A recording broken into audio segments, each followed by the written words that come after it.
अस्सलामुअलैकुम वरहमतुल्लाहि वबरकातुहू नहमदुहु व नसल्ली अला रसूलिहिल करीम अम्मा बाद औज़ु बिल्लाहि मिनश शैतानिर रजीम बिस्मिल्लाहिर रहमानिर रहीम।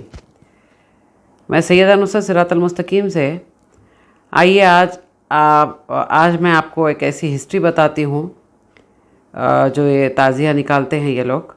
ठीक है, इसकी हिस्ट्री हम देखेंगे और वैसे मैं भी इसके सारे डिटेल्स पता करने में ही मेरा वक्त लगाई हूँ। अल्हम्दुलिल्लाह, क्योंकि जब तक रिसर्च नहीं करेंगे तो हम सही मुद्दे तक नहीं पहुँच सकते हैं और मालूमात भी ज़रूरी है।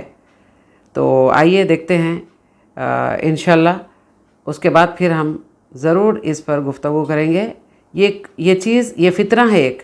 ये फितना कहाँ से शुरू हुआ, कैसे शुरू हुआ, ये सारी चीज़ें हम देखते हैं। देखिए, तैमूर नाम का एक बादशाह ने स्टार्ट किया था। कैसे स्टार्ट किया, किस वजह से स्टार्ट किया और ये परंपरा कैसे चलते आ रही है, ये सारी चीज़ें आप देखिए, फिर इंशाल्लाह गुफ्तगू करेंगे ज़रूर हम। यहाँ पर मकबरे और मस्जिद की जैसी आकृतियाँ बनाई जाती है और पूरे शहर में घुमाया जाता है, जिसे ताजिया कहा जाता है। यहाँ पर बताने वाली बात यह है कि इस ताजिए का इस्लाम धर्म से कोई लेना देना नहीं है। एक तरह से देखा जाए तो यह सिर्फ एक भारतीय परंपरा है, इसलिए यह सिर्फ भारत और भारत से अलग हुए देश जैसे पाकिस्तान, बांग्लादेश और म्यांमार के अलावा दुनिया के किसी भी देश में नहीं बनाया जाता है। अगर इसका इस्लाम से ताल्लुक होता तो सभी इस्लामिक देशों में यह जरूर बनाया जाता। आज की इस वीडियो में हम आपको ताजिए के इतिहास के बारे में बताएंगे कि भारत में इसकी शुरुआत कब और कैसे हुई। तो वीडियो को पूरा एंड तक जरूर देखिएगा।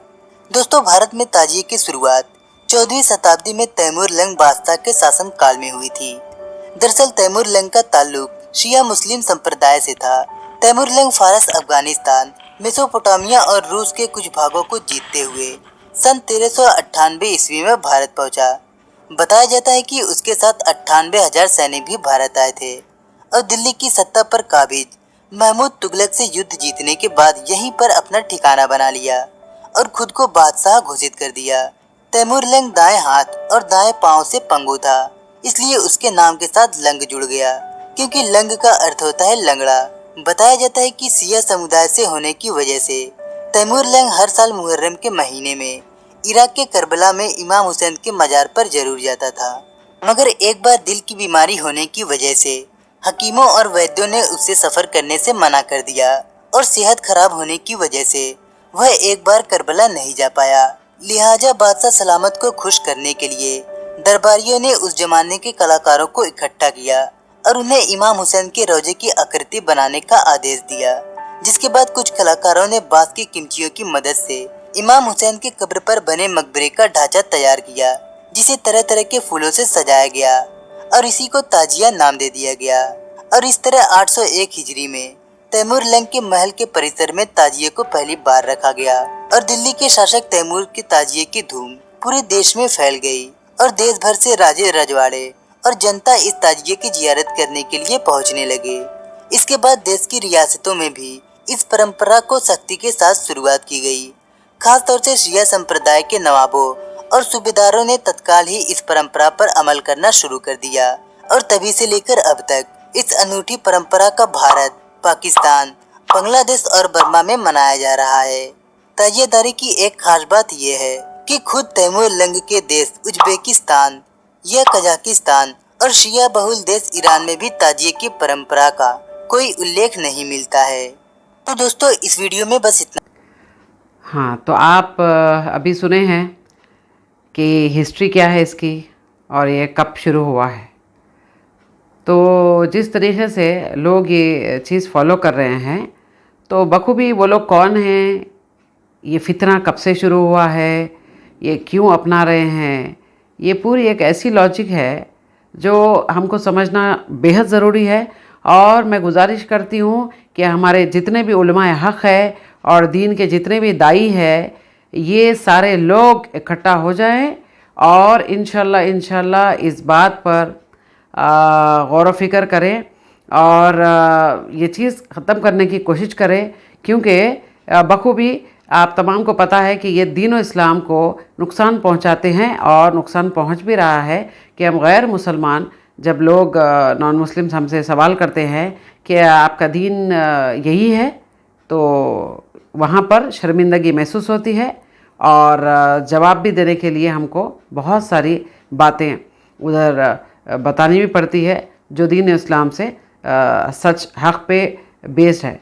इंशाल्लाह आप तमाम से गुजारिश है कि आप आगे बढ़े और इस चीज़ को ख़त्म करने की कोशिश करें। और ये चीज़ बिल्कुल बेशक कोई चीज़ नामुमकिन नहीं है। इंशाल्लाह कोशिश करने पर रास्ते आसान करेगा अल्लाह ताला।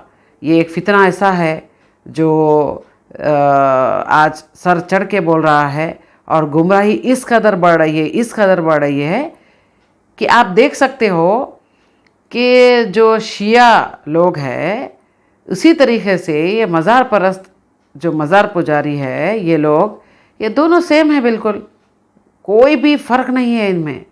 और इनके जो सरदार लोग हैं, इनके जो उलमाए सू है, वो क्या बोलते हैं आप अल्लाह के लिए सुने और इस पे गौर करें, फिर मैं आगे बात करूँगी।